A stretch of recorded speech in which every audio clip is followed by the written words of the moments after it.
इंसान जिसका जुर्म की दुनिया से कोई नाता नहीं होता, लेकिन जब वो कोई जुर्म करता है तो पुलिस और कानून भी हैरान रह जाते हैं। क्राइम कथा में इस बार आपको बताएंगे एक ऐसी सातिर महिला की कहानी जिसने एक नहीं दो दो कत्ल किए और कानून की आंखों में धूल झोंकती रही। कई ऐसे सातिर बदमाश और अपराधी होते हैं जो कानून से खिलवाड़ करने की कोशिश करते हैं, पुलिस को चकमा देते हैं, बार बार पुलिस के हाथ से निकल जाते हैं। वो सबूतों को मिटाते हैं, गवाहों को धमकाते हैं, लेकिन एक ना एक दिन ऐसा आता है जब वे पकड़े जाते हैं। ये तो बात रही पेशेवर अपराधियों की, लेकिन कई मामलों में ऐसा भी होता है कि कोई आम इंसान जिसका जुर्म की दुनिया से कोई नाता नहीं होता, लेकिन जब वो कोई जुर्म करता है तो पुलिस और कानून भी हैरान रह जाते हैं। क्राइम कथा में इस बार आपको बताएंगे एक ऐसी सातिर महिला की कहानी जिसने एक नहीं दो दो कत्ल किए और 1 साल तक कानून की आंखों में धूल झोंकती रही। ये घटना 29 अगस्त 2022 की है। उस दिन एक परेशान महिला जिले के नूनमाटी पुलिस थाने में पहुंची। वहां जाकर वंदना कलिता नाम की उस महिला ने पुलिस को एक तहरीर दी और बताया कि उसके 32 वर्षीय पति अमरज्योति दे और 62 साल की सास शंकरी दे कहीं लापता हो गए हैं। उसने दोनों को तलाश करने की कोशिश की, लेकिन वो नहीं मिले। पुलिस को यह बात बताकर वो महिला रोने लगती है। पुलिस ने उसकी शिकायत सुनने के बाद उसे मदद का भरोसा दिया और कहा कि वे जल्द ही उसके पति और सास को ढूंढ निकालेंगे। इसके बाद पुलिस ने उसकी तहरीर पर मामला दर्ज कर लिया और मामले की गंभीरता को समझते हुए छानबीन शुरू कर दी। पुलिस लापता हुए माँ बेटे का सुराग लगाने की कोशिश कर ही रही थी। उनके बारे में सभी थाने को इत्तला दी गई थी। आसपास के जिलों में भी पुलिस को उनके बारे में बताया गया, लेकिन उनका कोई सुराग नहीं मिला। फिर भी पुलिस अपना काम कर रही थी। नवंबर का महीना आ चुका था, तलाश जारी थी। इसी दौरान एक शख्स नूनमाटी पुलिस थाने पहुंचा। उसने खुद को लापता हुए अमरज्योति दे का कजिन बताते हुए पुलिस को एक तहरीर दी, जिसमें अमरज्योति दे और उनकी मां शंकरी दे के लापता होने की शिकायत के साथ साथ अमरज्योति की पत्नी वंदना पर भी शक जाहिर किया गया।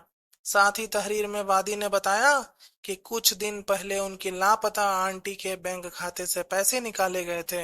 अब पुलिस के पास एक ही मामले की 2 शिकायतें दर्ज थी, लेकिन दोनों ही शिकायतों में एक फर्क था, और वो ये कि नई शिकायत में पहली शिकायत दर्ज कराने वाली वंदना कलिता पर ही शक जाहिर किया गया था। अब पुलिस भी अलग अलग एंगल से मामले की छानबीन कर रही थी। साल बदल चुका था। इसी दौरान 14 फरवरी 2023 को वंदना कलिता एक बार फिर पुलिस थाने पहुंची और वहां अपने पति और सास के बारे में पूछताछ की। पुलिस ने उसे जांच जारी होने की बात कहकर वहां से रवाना कर दिया। हालांकि पुलिस अब उस पर नजर रख रही थी। उसका नंबर भी सर्विलांस पर था। पुलिस उसकी लोकेशन ट्रेस कर रही थी। इसी दौरान पुलिस को उसकी गतिविधियों पर शक हुआ और पुलिस ने फरवरी 2023 में वंदना को उसके एक साथी के साथ गुवाहाटी से गिरफ्तार कर लिया। अब बारी थी तीसरे किरदार की, तो उसे भी पुलिस ने 3 जिले से दबिश देकर गिरफ्तार कर लिया। वंदना के दोनों दोस्तों की शिनाख्त धनती दे का 32 साल की उम्र और अरूप दे का 27 साल की उम्र के तौर पर की गई। जब पुलिस ने तीनों से पूछताछ की तो ऐसी खूनी साजिश निकलकर सामने आई जिसे जानकर सब हैरान रह गए। पुलिस को छानबीन के दौरान पता चला कि करीब 12 साल पहले वंदना और अमरज्योति ने अपने परिवारों की मर्जी के खिलाफ जाकर शादी की थी। हालांकि बाद में अमरज्योति की मां शंकरी दे अपनी बहू और इसी शादी को स्वीकार कर लिया था। यही नहीं, शंकरी अपने बेटे और बहू की रुपये पैसों में भी मदद करती थी। लेकिन बाद में अमरज्योति और वंदना के बीच झगड़ा होने लगा। अक्सर दोनों किसी न किसी बात पर झगड़ते रहते थे। घर में विवाद और झगड़े की वजह से वंदना भी खासी परेशान रहने लगी। इसी वजह से उसने एक जिम में नौकरी कर ली। वो फिटनेस ट्रेनर के तौर पर वहां काम करती थी। शुरुआत में उसकी सास शंकरी ने उसका साथ दिया। वो उसे काम के लिए प्रोत्साहन देती थी, लेकिन ये सब ज्यादा दिनों तक नहीं चला। अचानक शंकरी बदल गई और बहू को सपोर्ट करने की बजाय पीछे हट गई थी। यहीं से वंदना और उसकी सास के रिश्ते में खटास आ गई थी। अब वंदना के मन में कुछ और ही चल रहा था। वो अपनी सास और पति को रास्ते से हटाने का मन बना चुकी थी। उसके दिलो दिमाग में रात दिन बस यही चल रहा था कि कैसे उन दोनों को रास्ते से हटाया जाए। उसे इस बात का एहसास भी था कि ये काम अकेले करना मुमकिन नहीं था। लिहाजा वंदना ने अपने 2 दोस्तों को अपनी सारी कहानी सुनाई और उन्हें भी अपने खौफनाक प्लान में शामिल कर लिया। अब बस उसे सही मौके की तलाश थी। उस दिन दोपहर का वक्त था। अमरज्योति किसी काम से बाहर गया हुआ था। घर में शंकरी और उनकी बहू वंदना अकेले थी।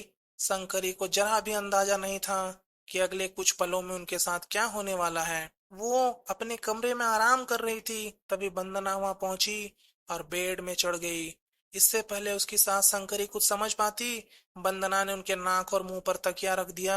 शंकरी छटपटाती रही, तड़पती रही, लेकिन वंदना ने उसे नहीं छोड़ा और कुछ देर बाद शंकरी का शरीर शांत हो गया। वो दम तोड़ चुकी थी।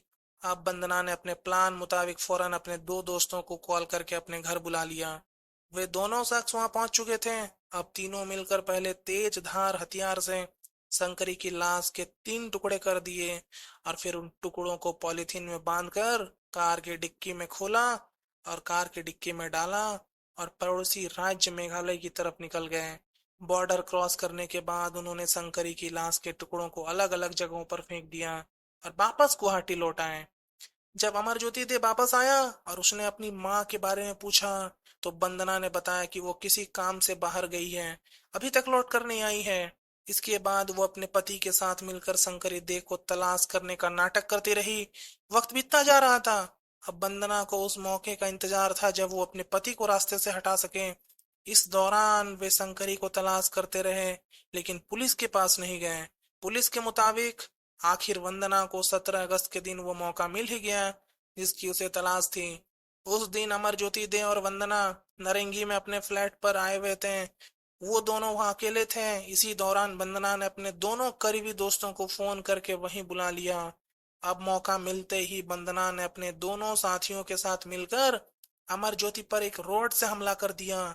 उन्होंने उस पर इतने वार किए कि उसकी मौत हो गई। अब बारी थी लाश को ठिकाने लगाने की। लिहाजा उन तीनों ने शंकरी की तरह ही अमरज्योति की लाश 5 टुकड़े कर दिए और फिर उन टुकड़ों को पॉलिथीन में पैक कर दिया। फिर उन 5 पॉलिथीन बैग्स को उन्होंने कार की डिक्की में रखा और मेघालय की तरफ चल पड़े। फिर बॉर्डर पार करके उन्होंने लाश के टुकड़ों को अलग अलग जगहों पर फेंक दिया और वापस गुवाहाटी लौट आए। पकड़े जाने के बाद वंदना कलिता ने पूछताछ के दौरान पुलिस के सामने दावा करते हुए बताया कि उसका पति नशा करता था। इतना ही नहीं, उसकी कई लड़कियों के साथ दोस्ती थी। इन सब की वजह से उन दोनों के बीच आए दिन झगड़े हुआ करते थे। पूछताछ के बाद गुवाहाटी पुलिस तीनों आरोपियों को पड़ोसी राज्य के उन ठिकानों पर ले गई जहां उन्होंने शंकरी दे और अमरज्योति की लाश के टुकड़े फेंके थे। इस काम के लिए मेघालय पुलिस की मदद ली गई और आरोपियों की निशानदेही पर पहले चेरापूंजी के पास खासी हिल्स से शंकरी दे की लाश के टुकड़े बरामद किए गए। बाद में दूसरी जगह से अमरज्योति की लाश के टुकड़े भी पुलिस ने बरामद कर लिए। पुलिस ने इसकी छानबीन के दौरान मुख्य आरोपी वंदना और धंती के मोबाइल फोन, लाश के टुकड़ों को ले जाने वाली कार, दोनों मृतकों के एटीएम कार्ड, फटे हुए कपड़े और एक कंबल भी बरामद किया। ये वही कंबल था जिसमें शंकरी दे की लाश को लपेटा गया। ये सभी बरामद सामान फोरेंसिक जांच के लिए भेज दिया गया है।